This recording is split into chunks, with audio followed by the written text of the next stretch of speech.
Hey, we're here today in S&H country. I'm Blake. I'm Reid. And we're here at the Rogersville location. Today we're going to be talking about the new Holland Roll Belt 450 Super Feed. This is a 4x5 baler. It's got the 2.08 meter pickup, so it's almost 7 foot wide. This one has a 5-bar pickup with rubber mounted tines on it. It's also got the low profile flotation tires. And then I'm going to have Reid kind of talk about some of the other features on it, like the rotor feed. And we'll open up this and we'll kind of take a look at some other stuff as well. All right, we'll start up here at the front. Got a CV drive shaft. Really helps with the life of all the U-joints up in the front. Only downside, they do take a lot of grease, but if you keep them greased, they last a really long time, do a good job. Big deal up here at the front. Up under here, they've got a radial pin clutch instead of a friction disc slip clutch. So what that does is it keeps heat from building up there in your slip clutch if you was to have a clog and be slipping. Be a lot less likely to catch your baler on fire. Up here in the rotor feeder, what if she'll zoom in here at the rotor, back behind that you can see the hydraulic drop floor, and what that does is that lets you, if you catch a slug or something with that rotor feed, it allows you to drop that floor where you can go ahead and get that on into the baler without getting out to unclog.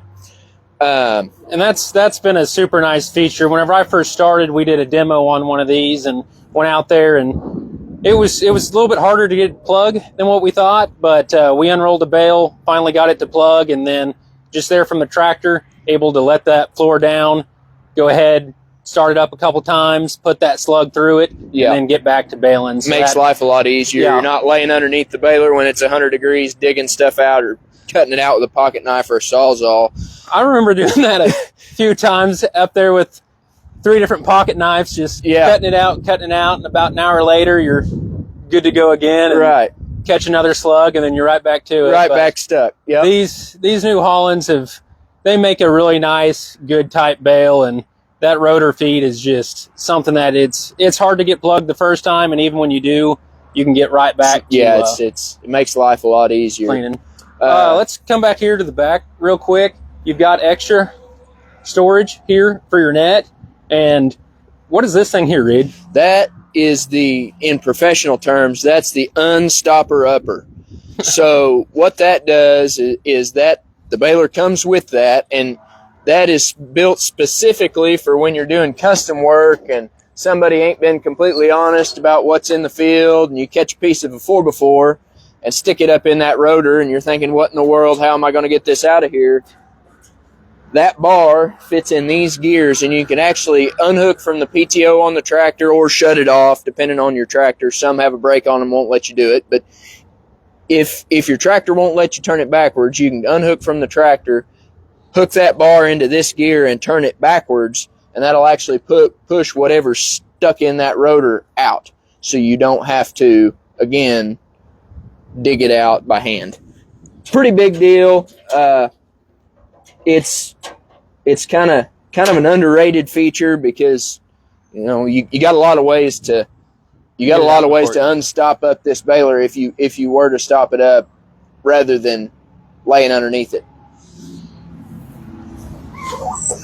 This baler here also has the endless belts on it, which is nice. You don't have to worry about the splices getting bad or going out on it. Was there any other features you were wanting to show over here? Yeah, they've got away from it. So you hold one roll of net on the net wrap system. You got a roll of net here, and you can actually fit a third roll up here in the very front. You kind of got to horse it, but you can actually fit a third roll up front on top there in the twine boxes. So you can fit a lot more net wrap in it than you can bale out in a day. One other thing with this, almost 7 foot wide pickup here is you've got your augers in here. So whenever you are taking in a lot of hay here on the side, it's pushing it all up there, getting it to the edge of your bales, making it a little bit nicer bale at the end of the day. So really makes a good even bale because those augers push that hay towards the center, and those used to turn in, and now they've reversed them. They turn out to keep that hay fluffed out into the pickup and push it over, so you have less likelihood of wrapping.